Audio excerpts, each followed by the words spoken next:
Class 9th के पहला chapter का सेक्शन 3 में लास्ट टॉपिक है the directory rules and the rise of Napoleon. जल्दी जल्दी पढ़ियो। ये पिछली क्लास में बताए थे कि किस तरह जैकोबिन गवर्नमेंट के अंत हो जाने के बाद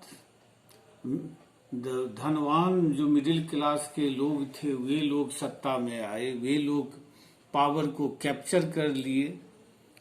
नेशनल असेंबली में वही उन्हीं लोगों का मेजॉरिटी हो गया। एक नया कॉन्स्टिट्यूशन जो है सो फ्रांस के लिए ड्राफ्ट किया गया और जिसमें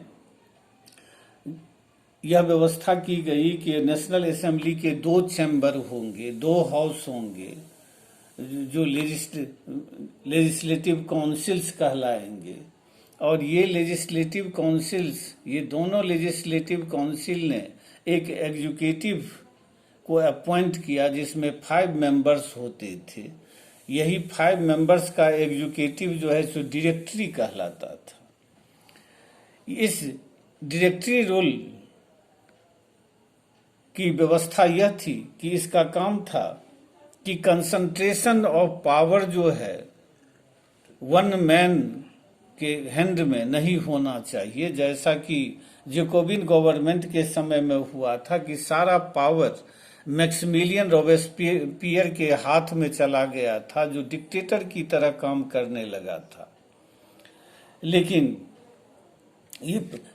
इस समस्या से तो छुटकारा मिल गई कि वन मैन हैंड में जो है सो सारा पावर कंसंट्रेट नहीं करे।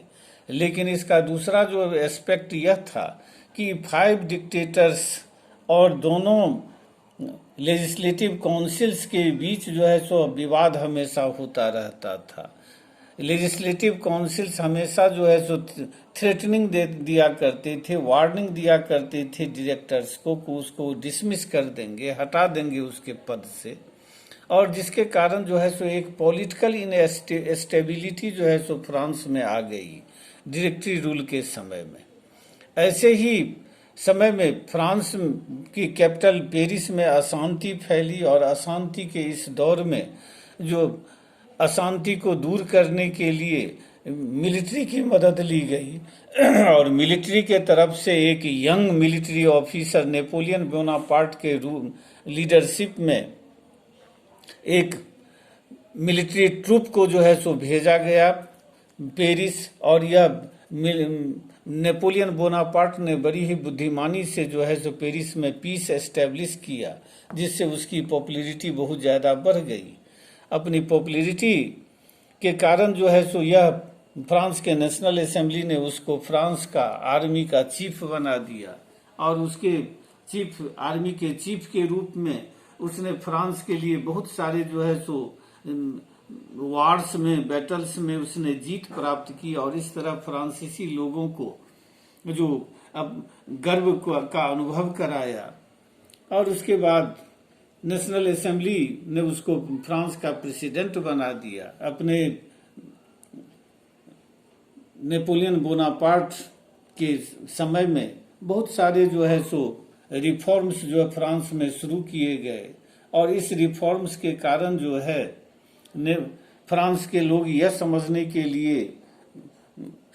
लगे कि एक सोल्जर का तलवार जो डिसिप्लिन को फिर से रिस्टोर कर सकता है फ्रांस में और स्टेबल गवर्नमेंट जो है सो एस्टेब्लिश कर सकता है।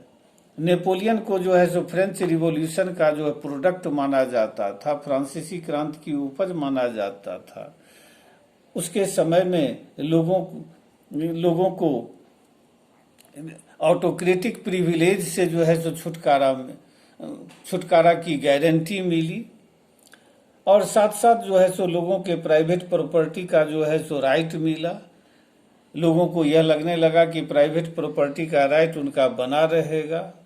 नेपोलियन को यूरोप का मॉडर्नाइजर भी कहा जाता है, क्योंकि जितने इलाकों पर फ्रांस ने अधिकार किए थे उन सारे इलाकों में नेपोलियन ने वही सारे रिफॉर्म शुरू किए जो रिफॉर्म्स उसने फ्रांस में किए थे और इसके कारण उन इलाकों को भी एक मॉडर्न स्टेट के रूप में उसने बदल दिया।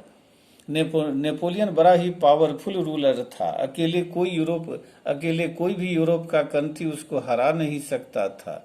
इसलिए प्रशिया, ब्रिटेन, रसिया और ऑस्ट्रिया ने मिलकर के 1815 में वाटरलू के मैदान में उसको जो है सो हराया, और इस तरह नेपोलियन बोनापार्ट का जो है अंत हो गया। लेकिन फ्रांस में इस तरह नेपोलियन बोनापार्ट का तो अंत हो गया, लेकिन फ्रांसीसी क्रांति के बाद जितने भी परिवर्तन आए गवर्नमेंट में फ्रांस में, उन सारे वे सारे चेंजेस के बावजूद लिबर्टी, इक्वलिटी और फेटर्निटी एक आइडियल, फ्रेंच रिवॉल्यूशन के आइडियल्स के रूप में हमेशा इंस्पायरिंग बने रहे, लोगों के लिए प्रेरक आदर्श बने रहे लोगों के लिए। और यह फ्रांस से होते हुए पूरे यूरोप तक फैला। और ये जो आइडिया था लिबर्टी और डेमोक्रेटिक राइट्स का, वह जो है सो सबसे इम्पोर्टेंट जो है सो विरासत जो है सो फ्रेंच रिवॉल्यूशन की मानी जाती है। कॉलोनाइज्ड पीपल जो थे वे सब भी जो है सो इससे इंस्पायर्ड हो करके फ्रेंच रिवॉल्यूशन के आइडिया ऑफ फ्रीडम को अपने कॉलोनियल रूल से छुटकारा पाने का एक तरीका के रूप में उसको अपनाया, और उस तरीका को अपना करके अपने आप को एक सॉवरेन नेशन स्टेट, यानी एक फ्री नेशन स्टेट, एक स्वतंत्र राज्य के रूप में वे अपने आप को स्थापित करना चाहते थे।